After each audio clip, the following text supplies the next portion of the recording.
Welcome to Business Amplified with host Kevin A. Dunlap. This podcast is for small business owners aiming to amplify their enterprises.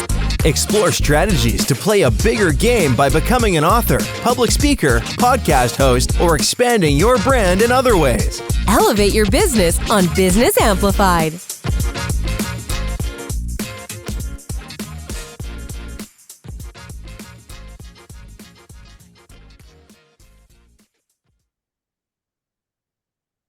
Well, welcome back, everybody, to Business Amplified. This is the show where you are going to be learning how to expand your abilities or expand your comfort zone so that you can take your career to that next level. And today we have a guest.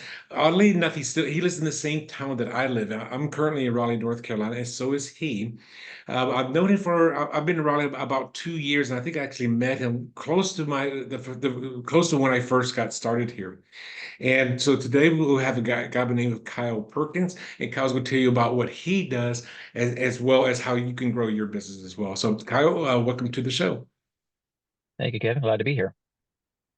So Kyle, tell us a little bit about yourself. I know you're a franchise owner, and now the audience just heard about that as well. So tell us a little bit about who you are, what is that you do, and why do you do that? Sure. So long story short, me in a nutshell, I come from North Carolina. I really can't say one specific place as I've pretty much grown up all over the state and had many different jobs throughout my career. Everything from fast food to retail to card dealing to teaching both computer science and English, traveling overseas, coming back, and really have a wide array of experiences just to find out what I wanted to do. And after going through many, many challenges, I finally found a business that was different enough to me, but allowed me to work on it versus in it. So in 2018, after everything I've done, I was proposed the idea of the Big Frog franchise, which combines my wife's ability to create and explore her creative side with my background in technology.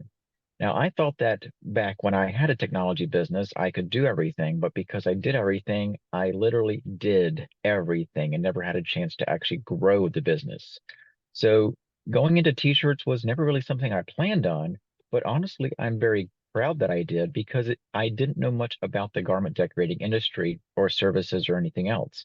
And throughout the past 5 years, I've gained a lot of knowledge, a lot of experiences, made a lot of great connections, and learned more about how to work on the business versus in it. So that's really more of my motto for running the overall business. And over the past 30 some odd years that I've been around, this is definitely the most challenging, but the most rewarding that I've had so far.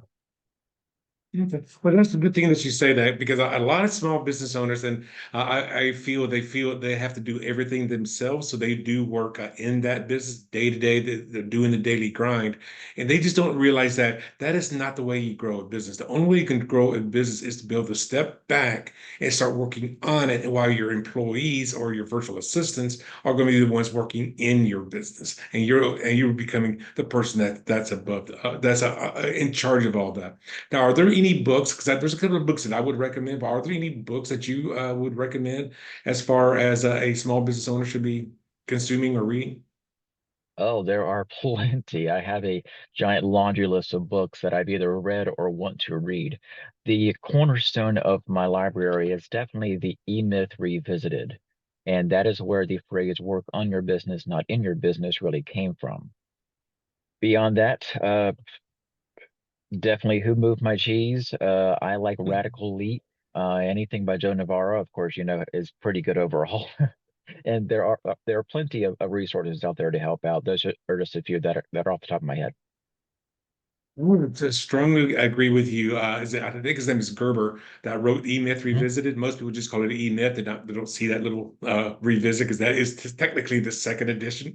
Because the E-Myth I think came out like the 1970s or 80s. Mhm. And the thing is, I remember reading that book, and he classifies somebody in business at one of three different levels. There's the technician, there's the manager, and then there's the investor that's invested into the business. Mhm. And when I first read the first few chapters, it got me so angry I mean, I read this book and it said, if you're the expert working at a job, and correct me if I'm wrong, but if you're the expert working at a job and you're going to start a business around that expertise, the likelihood of your failure is much higher. Mhm. If you're the expert, your likelihood of failure is much higher. Now think about that for a moment. He's like, why? If I'm the, if they use a baker in the book, so they're saying, I'm this excellent a baker. I can make all these breads. I can do all of this, all these cakes and stuff like that. So I can do this, but I am destined to fail. And do you remember why that is so? Again, Not it was about specifically. in your business, on your business thing. Yeah. But in that book, that because the technician, when that's the expert, never learned how to manage people, so they're doing Mhm. all the work themselves. So once you step back, you hire other bakers, but you know how the work is to be done. But now you start working on your business, but that will Mhm. only take you so far because you have to be a forward thinker, and that's what the investor does. So I would highly recommend E-Myth as one of the, or E-Myth Revisited as one of the books out there for business owners, and it will change. In my opinion, it will change your world. And my other favorite book was The 4 Hour Work Week, and Mhm. by Tim Ferriss. And that book was starting to show how do you turn your 40-hour a week job and then and then work it down to a 4 hour week job. Now I read that book pre-COVID. Mhm. And a lot of things have changed since 2020 when the whole world got shut down, and the whole concept of what is now known as telework was kind of or hybrid work model was kind of like people didn't think about. They said I always had to go to the office, but because it said that 4 hour work week, and then because of COVID, people are much more open to having a Zoom call. Instead of going to that meeting, or in some cases going to another state or another town to have that meeting. Let's just do it all online. So that kind of stuff changed the world. And in my opinion, if you've got a business that you can do virtually, then I mean, take advantage of these new technologies and these new systems as well. Mhm. Do you have anything you want to add to that? Well, you pretty much hit the nail on the head. The idea of the person that is the expert would really fail in a business they want to start, mainly because they don't know how to operate the back end of the business. And honestly, I would say one time reading that book and that book alone is just not going to get the message across. You need to read it 2 or 3 times to understand everything that's going in. When I first read it 15-ish years ago, I never really understood the concept, but rereading it for a master class that I had last year, so many things resonated, mainly because I had a business and I knew the experiences that he was drawing on and saying, this works, this doesn't, you should do this, you should have this. And just being able to put that into perspective for me really made a lot more sense than just reading it in a book because I had to. It is probably the first time you're reading it, you're looking at it more from a theoretical perspective rather than from an Hmm. experienced perspective. Right. And for those of you that have not read the book, the E that stands for E-Myth does not stand the word for the word electronic, because a lot of people think email and e-commerce. The E actually stands for on the entrepreneur myth. That was my understanding. Um, Correct. Now, you briefly told us how you got into the into your field.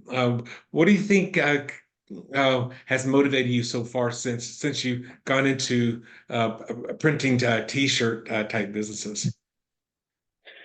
Honestly, just that motto alone, working on the business, not in the business. Obviously, the finances aside, being able to have some kind of supportive income is definitely a big driver, but also knowing that it is up to me that to have the business survive. I can hire as many employees and do as much marketing as I want, but if I'm not the one actually understanding and knowing the business, then the business can't survive. If I go to a marketing event and someone asks me what I do and I can't say it, then there's no point in going. If I hire employees and they're not trainable or I can't train them, then what's the point of bringing them on? So just understanding how to take the business to the next level. And one of the books that I also read, I can't recall which one, but it did mention the idea of selling the business as a service for a profit and being able to have that end goal to have all this hard work and dedication put into a single source, in this case, my business, and being able to sell that for a profit, whether next year or in 10 years, to me is a larger goal to strive for. And not just saying that I'm in business for 10 years and then I call it quits. No, I want to put a lot of work into this so I can sell it and make money and not just have a hobby that gives me a paycheck. And I'm glad you said that because a lot of people actually do what you just said is, they're starting a business because they enjoy doing it and they're more of like a hobby. And I mean, they may be making good money, but the Mhm. thing is that they cannot just go ahead and sell it at a later time. And in my opinion, even as a business coach, whenever you're starting a business, one of the things I like for people to think about is what is your exit strategy? What are you going to do at the end? Are you going to franchise? Are you going to sell the business? You need to have that idea in mind so you know how to grow that business. Because if you're going to sell the business, then your business can't be all about you. Because Mhm. once you step away, then your clients, those clients that were loyal to you, may not be loyal to the person that you're selling the business to. However, if you're Mhm. providing a good service and you can take yourself out of the equation, then that becomes a business that you can eventually or could eventually either franchise or sell. Would you agree? Agreed. Absolutely, yes. Now, is that the reason why you went into a franchise yourself? Is because you saw the business model and it attracted you, rather than Honestly, starting your own business? well, after starting my own business and learning how much harder that was, the idea of a franchise with a pre-started business model was a lot more attractive than trying to do everything myself. The idea of going into a Big Frog versus another franchise was definitely more open. Obviously, if you go into, say, another fast food franchise, then they have all the guidelines and strict procedures on how you're supposed to make a sandwich or how you're supposed to greet the customer, etc. Big Frog really didn't have that. They have the requirements as far as the overall standards of the brand, but as we just discussed last week at our franchise conference, the corporate office has very, very wide guardrails. So pretty much as long as you do what they want you to do and pay them a royalty as a franchise does, how you get there is pretty much up to you. And I appreciated that freedom and being able to go into a business that already had the franchise buying power and knew how to actually get into a market like this definitely to me made it more appealing than just going to say a computer business or going to office supply business. Okay. And what would you recommend if a listener right now is thinking about starting a business and they're saying, well, maybe a franchise is the better route to go because I don't have to create all these systems that are already in place. Mhm. What would you say or at least for you, one of the big things that you considered, when you consider for Big Frog versus another apparel business because I know you kind of just explained it from the business versus Mhm. technology, but what made you finally say, you know what, Big Frog is where I want to go? And then I said, if I remember correctly, it wasn't just your own investor. You brought in some other investors as well to get in that. Is that correct? Yes. To answer the first part of your question, the idea of going into it in a pre-established business or a pre-established business model, I should say, definitely gives you the guidelines and understandings of how a business should be run. Obviously, if you try to do things yourself, there's a very, very large learning curve. Like, I didn't know how to pay sales tax. And going into a business like this, I learned very quickly based on the experiences of others, thanks to the other store owners, how to go about finding the sales tax, how to pay it, how to record it, and everything else. So having the franchise power, not just the buying power, but the experience behind, gives you a better idea about how to actually go into and, for essence, run a business versus just trying to learn everything yourself. As far as why a big frog versus something else, again, it was something different. I didn't go into this business to know everything to be the big frog. I went into this business basically with the whole motto of working on it, not in it. I wanted to learn enough to bring on the employees. I wanted to train the employees to do their job. In fact, my employees are doing their job right now while I'm on this call, which is pretty awesome. I don't have to worry about making sure they're doing everything right. I trust them. They're talking to customers, answering phones, answering emails, preparing the proofs and everything else. Meanwhile, my job is to basically work myself out of a job and just being able to say, okay, I have grown the business to a point that I can step away and rely on others to make it operate. And that's really what I wanted to do. I never really wanted to be the one in the store 24/7 talking to customers, answering calls and emails and stuff. I can do that. That's why I train my employees. But really, it's my job to remove myself from the business, grow it to the point that basically I work myself out of a job. Well, I'm so glad that you said that, because one of the things that I mentioned, and you didn't say these words, but the idea was the same. Is a lot of time small business owners, they're the bottleneck that holds their business back. But once you start saying, you know what, I'm going to delegate some of my authorities to other people, then you cease to be that bottleneck, and then you can grow Mhm. your business a lot more quickly and a lot and expand it a lot more. We can expand it to be a lot bigger business in itself. Absolutely. So, what would you say? I only got a couple more questions. What would you say was some of your biggest challenges? Definitely the learning curve. As I mentioned before, by starting your own business, you definitely have a lot to learn, but the ability to rely on other store owners, especially one who's literally down the road from us, and being able to ask questions and learn from them has been the biggest solution to one of my challenges. Beyond that, it's really learning the industry, learning the specifications and the details and everything else about an industry that I really didn't know anything about 5 years ago. I thought that everyone just went online and ordered t-shirts and they arrived 2 weeks later. Now I realize there are 1,000 different brands. There are at least 17 different decorating techniques. There are ways to decorate polyester versus cotton. You have cotton poly blends. You have jackets, tote bags, koozies, mouse pads, everything in between. And trying to decorate all that, oh wow, it's just so overwhelming. And I had no idea about that going in, much less anything about finances or anything about accounting or anything about management in general. So there's been a lot of learning, but I appreciate again the fact that I had the franchise support network to rely on to answer many of those questions versus having to do it myself. If you started your own, let's say the exact same kind of a business, but it was not part of a franchise, I would assume you would probably agree that your business would be nowhere near where it is right now if you were to just do it all on your own, because you didn't know As what a you didn't know. as a person who did start their own business back in college and literally didn't know anything about business, yes, I knew nothing. And comparing it to what I know now, I knew less than nothing back then. And then, since we talked about some of your challenges, what would you say are some of your big successes?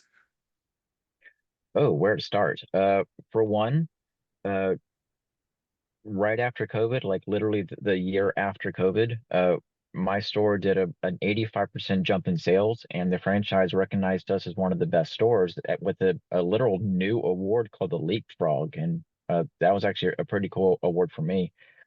Beyond that, honestly, just knowing that customers love us and support us and come back and buy more things, and we're really the only place they go to, just fills me with joy to know that we're making a difference in customers' lives.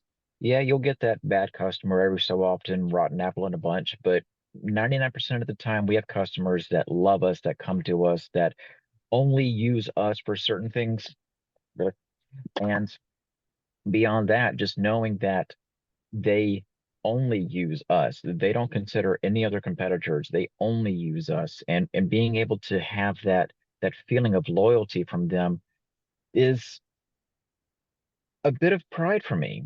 And also knowing that the employees that I have are trustworthy and loyal and kind and courteous and enter any other adjectives you want to use.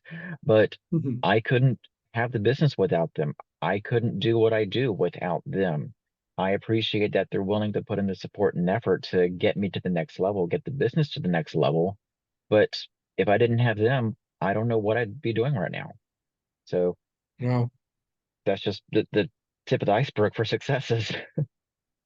Everybody that's out there listening, there you go. You just heard from Kyle. Just he went into a franchise in an area that was his not in his expertise. And I say, like we're going back with the E Myth, you weren't that technician anymore because you knew nothing about apparel. but you went to Mhm. apparel business. Just like I see, like where I live, there is a baseball player that has a car dealership. I mean, within like 2 or 3 miles from my house. I've Mhm. seen when I was living in Vegas, one of the nicer steak restaurants was owned by Dan Marino. Like, what is a Miami Dolphins football player or even a quarterback? What does he know about fine dining, steak fine dining, to have a restaurant right on the strip in Las Vegas, Nevada? I mean, Mhm.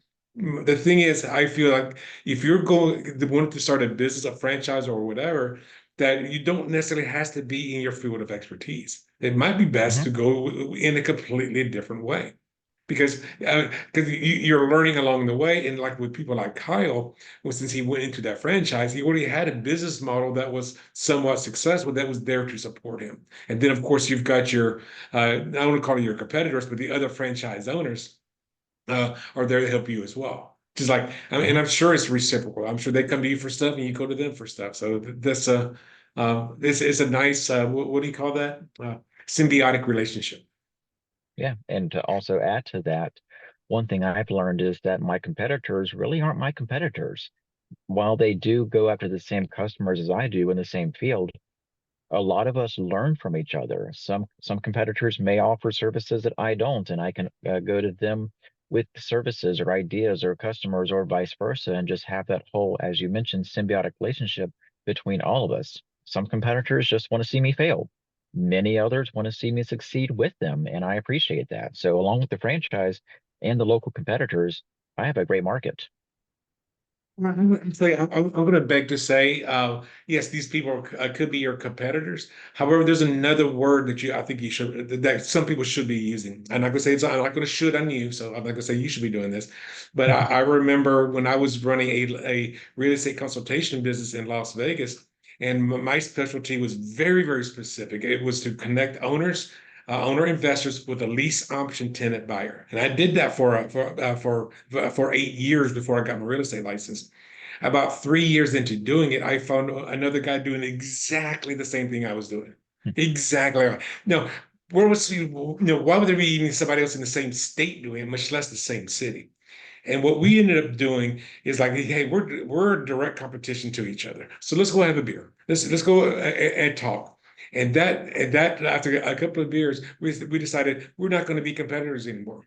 We're going to be collaborators. I'm going to market your homes, you'll market my homes, and I made it into a triple win situation. It's a win for me because I just doubled my inventory. It was a win for my tenant buyers because now they've got more inventory to choose from. It was a win for Jim because if I were to move one of his homes, we're splitting the commission, so he's still getting paid without doing any additional work. And it was a win for the owner now, which has two independent companies marketing their homes. So Mhm. it was a win-win-win all around. But the thing was like instead of being competitors, how can we be collaborators? How can we help each other? And remove that negative concept of competition to collaboration. You were saying some of these other t-shirt stores may provide services that you don't provide or that you don't provide directly. And how can you get around that? Well, number one, maybe you can provide, but you're just going to use their services through your company. Or number two, so you know what, go to Jim over there, tell him that Kyle sent you, and there now you can have an affiliate relationship where they actually pay you a referral fee or a commission or something like this. There's always ways around to working with people that may be doing something similar to you. Would you agree? Mhm. Absolutely. And your term collaborator is actually probably more beneficial than the symbiotic relationship, just knowing that others out there do want to help you and vice versa. So I appreciate that. Good term. Oh, thank you. I've been sitting here for 10 years now, so there you go. Um, well, that's about all that we have. Is there anything else that you would like to share with the audience before I ask them, or before I ask you how they can contact you? Is there anything else that you would like to share with the audience? Sure. So one of the big challenges that I've had, not really a a tip of the iceberg challenge, but one of the things that I've had to overcome is definitely breaking out of the comfort zone. Uh, Long story short, prior to this business, I actually was teaching both computer science and English in two separate fields. And I learned that I can be a gigantic teddy bear in most situations just by literally opening up. And by using that same experience in this field, I can learn that I went to different marketing events and different networking events, and I just learned to talk to people, learn how to be fun, learn how to be energetic. Sometimes I put on the frog suit and just turn into a different person. And that's something that I didn't know I had 10 years ago or 15 years ago. I wanted to be the closeted introvert and to just, spent all day on his keyboard. And that's who I thought I would be. I never thought I'd be the one literally jumping out in front of, cars and traffic trying to drum up business because I'm so excited about what I do. So definitely breaking out of the comfort zone is a huge, huge challenge that most people really don't get a chance to do and really should. Well, I agree with you, and I've seen you at different luncheons and different networking events. And one of the things that Kyle does, so if you look at Kyle, you can see that he's just by body his body language that he's more of an introvert. However, whenever we're at one of these luncheons, you get everybody to actually repeat after you. I mean, so this is something that's, I would assume is way out of your comfort zone, but that was part of your demeanor. Is Mhm. that correct? It is now, yes. Well, Kyle, I want to say thank you for being with us today. If somebody wants to reach out with you to you about franchises or something along those lines, or even about t-shirt designs, how can they get a hold of you? Uh, Many, many different ways. My email is, of course, Kyle at bigfrograleigh.com. Every social media platform out there, we're at Big Frog Raleigh. You can stop by the Customer Experience Center in North Raleigh and actually talk to one of the staff members or myself. I'm also around the Triangle doing networking events, as many as I can get to. So I'm usually wearing a lime green jacket so people can find me that way. Beyond that, phone, email, text, snail mail, anything. Okay. Well, that was a bigfrograleigh.com. And I do know he drives around in a wrapped vehicle, or I know he goes to a networking event it was with a big frog, big wrap on his vehicle too. So he stands out in traffic, even if he's not in his frog costume. Very true. Well, Kyle, I want to say thank you for being here today and welcome for being one of our first guests on Business Amplified. I really do appreciate you coming on the show today. Absolutely. I appreciate the time. Thank you.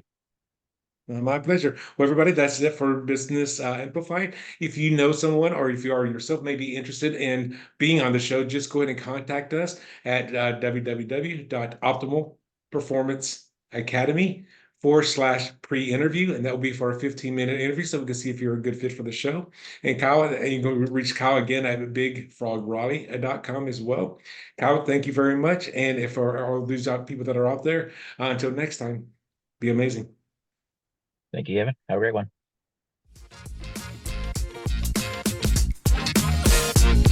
Thanks for tuning in to another empowering episode of Business Amplified with Kevin A. Dunlap. If you found value in today's insights, don't forget to subscribe, rate, and share the podcast. Keep amplifying your business. And remember, your success journey is our inspiration.